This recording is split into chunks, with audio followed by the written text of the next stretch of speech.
On my last video I fitted the plastic mudguard in the wing. Now this is what it looks like when it's sitting in position. I sprayed this part of the car because basically I wanted to see if it would take to the red. The red was a rust preventative paint, as we all know, and it's taken to it very well. There doesn't seem to be a problem with it. This now is undercoat. I brushed all this on because I'm not very conversant with the spraying gun. I've done all that. In the corner there, the black, that's seam sealer, which I put down all the way, and in there. This is the same, all brushed on. Apart from that there, that was sprayed out of a tin. But it doesn't look too bad. I'm happy with that. I painted most of the underneath of the car in grey undercoat.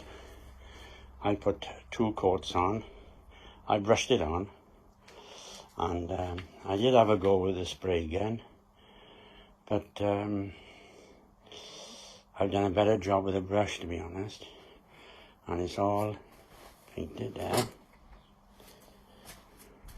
On the top.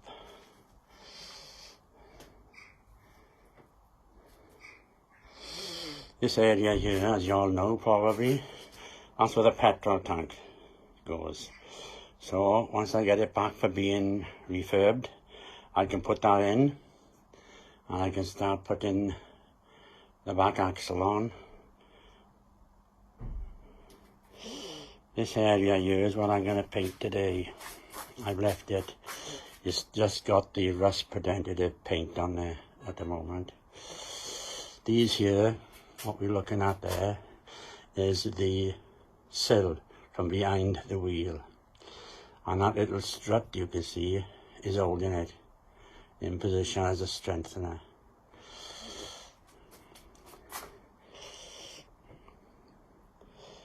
This piece here is the piece that goes in there instead of it, but I've taken it away.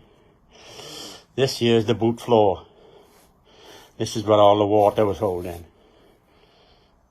So I plated that all off and made it strong and clean. I've got a bit of work to do on the back. There. And I've got to do it down there as well. So I'm going to paint that now today.